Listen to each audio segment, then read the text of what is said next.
name is Nicki. I use she, her pronouns. And this question's interesting because I had a very interesting arc in this class, and I'm wondering if maybe some of you can resonate with this. I started the class as a bisexual. I ended the class not as a bisexual.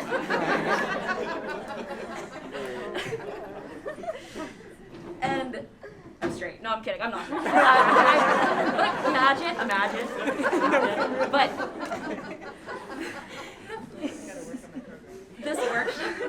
this workshop coincided very beautifully personally with a lot of feelings that I already was having. What's going on here? When I started this class, immediately I felt the warmth and the safety and the calmness of my nervous system that I never felt before, because I don't think I had been in a space with so many queer and trans folks for like a prolonged period of time. And it made me realize that there's more to relationships of any kind, more to relationships, more to connecting with people beyond what I thought I knew. And I met someone. I met someone, and around the duration of this class, and a lot of the feelings that I felt the first time I came to the Queer Ancestors Project workshop, I felt that, and I was like, oh, relationships can feel nice, and they can be warm, and I don't have to feel icky from what I realize now is compulsory, like, heteronormativity that I personally was like experiencing. But yeah, so this class helped me in many ways. And if anything, I mean, in addition to the wonderful relationships it's brought into my life, also has really helped me realize that there can be more to relationships, more to love than what I was conditioned and taught there could be. So I made the one that's above Nimir.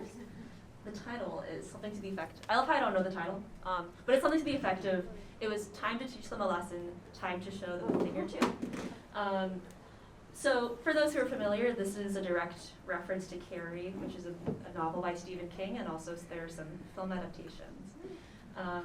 Again, for those who are not familiar, Carrie, the basic plot of Carrie is that there's this teenage girl who has this highly religious mother, and also is like very abusive to her, and she just starts developing telekinetic powers around the same time that she gets her period for the first time. She's also heavily bullied by her classmates because of her family, because of her home life, and at the climax of the film, she takes out her rage on all of her classmates. So there are a couple threads here, and I'll limit it because I don't want to subject you all to my yapping, but the first one is that horror and queerness have always been intrinsically tied, and this concept of the monstrous other is something that's so fascinating to me. The monstrous other, from what I've learned both in some research that I've done as well as some parallels that I've seen running in my own life, also just like as a horror lover, is that seems like many queer folks, and again, I'm wondering if maybe some of you all here also experience this, resonate with this idea of being the monstrous other.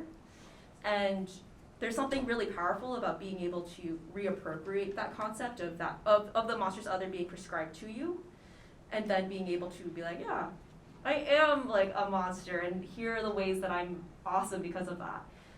And so this very much to me feels like a love letter to that beautiful connection between horror and queerness. Another tie is that, to me, the story of Carrie very implicitly talks about the stages of grief and the cycles of grief, and what we witness in this particular piece and in the scene in the movie is rage. And I think unadulterated rage is one of the most beautiful things. I grew up as someone who did not know how to express rage, and also was not allowed to express rage in the ways that now as an adult, when I get angry, I'm like, whoa, this is kind of scary. But with that, I also recognize that with the anger and the rage comes the sadness, the confusion, but also these pockets of healing or questioning of what is to come or what could be. So to me, very much, even though in this particular moment we see that beauty of rage, and for me personally, the rage does not come the same way as Carrie's. we are also able to see or could question what could be after that as well.